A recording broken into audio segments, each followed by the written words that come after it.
Selamat malam Bapak Ibu, Saudara-saudari.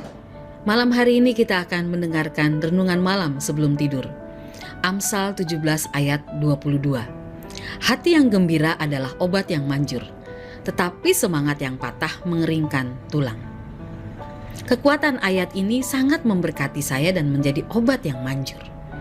Tahun 2017 saya divonis kanker, CA Mamae.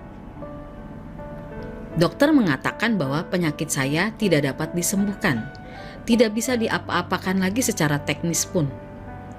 Saya berpikir rumit sekali, tapi saya sadar betul bahwa di atas dokter masih ada Tuhan.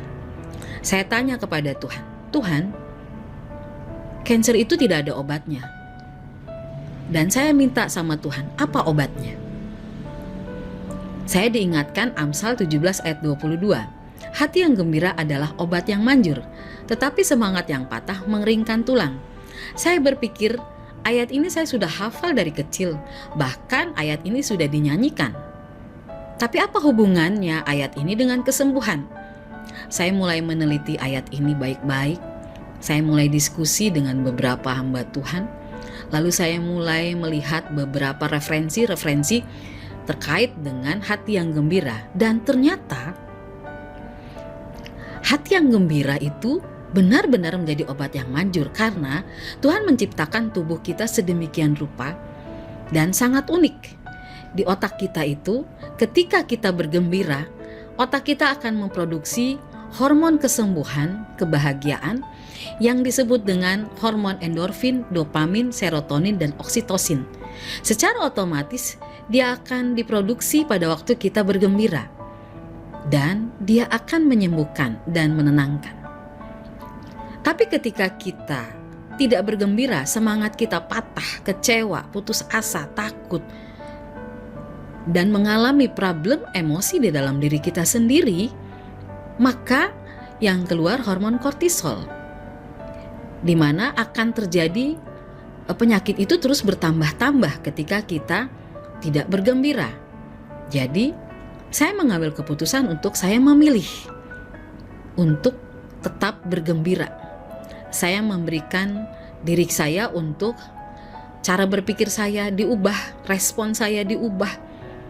Semua hal yang terkait dengan diri saya ubah untuk memilih menjadi posisi bergembira di dalam diri saya. Saya mulai mengucap syukur walaupun saya mengalami sakit penyakit dan saya menyerahkan semua itu pada perkara Tuhan. Singkat cerita, saya dirujuk ke rumah sakit yang lebih besar. Dokter dengan sigap melihat dan memeriksa saya, lalu dia mengeluarkan beberapa treatment atau pola-pola kesembuhan, yaitu kemoterapi dari siklus 1 sampai siklus yang ke-6. Puji Tuhan, mujizat terjadi. Tuhan bekerja. Benjolan yang tadinya itu besar dan mengeras, pada waktu kemo yang kelima, benjolan itu hilang. Dan saya bilang sama dokter, ternyata benjolannya sudah hilang. Dokter bilang iya, tapi akarnya masih ada. Saya tetap berdoa dan saya percayakan dan saya menjalani kemo sampai selesai. Singkat cerita, saya operasi dan hasil PA dari operasi itu dinyatakan tidak ditemukan sel tumor ganas pada sediaan yang sedang di-PA-kan. Dan itu terjadi bahwa mujizat itu terjadi. Yang tadinya ada sel tumor ganas dan pada akhirnya tidak ditemukan sel tumor ganas. Dan saya menjalani semua proses dan sampai dengan hari ini CA Mamae-nya dikatakan tidak lagi muncul dan bisa dikatakan sembuh dalam nama Yesus. Jadi ketika kita mengalami kehidupan kita mungkin sakit atau dalam keadaan rumit, masalah-masalah yang terjadi, peganglah firman Tuhan. Hati yang gembira adalah obat yang manjur. Kita memilih untuk bergembira supaya hormon-hormon kesembuhan itu mengalir secara otomatis di hidup kita. Kita menghindari pikiran-pikiran yang mengalami ketakutan, kekhawatiran, kesedihan yang terlalu dalam, problem emosi kita yang membuat kita bisa terluka atau menjadi pahit, itu kita hindari dan tidak lagi menjadi gaya hidup kita. Kita memilih untuk memiliki gaya hidup yang bergembira, memiliki gaya hidup yang dipulihkan oleh Tuhan, sehingga kesembuhan itu terjadi. Kebaikan Allah itu terjadi dalam hidup kita. Percayalah, Tuhan bekerja dan Tuhan ada bersama dengan kita.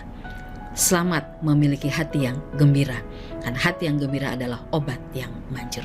Tuhan Yesus berkati kita. Amin.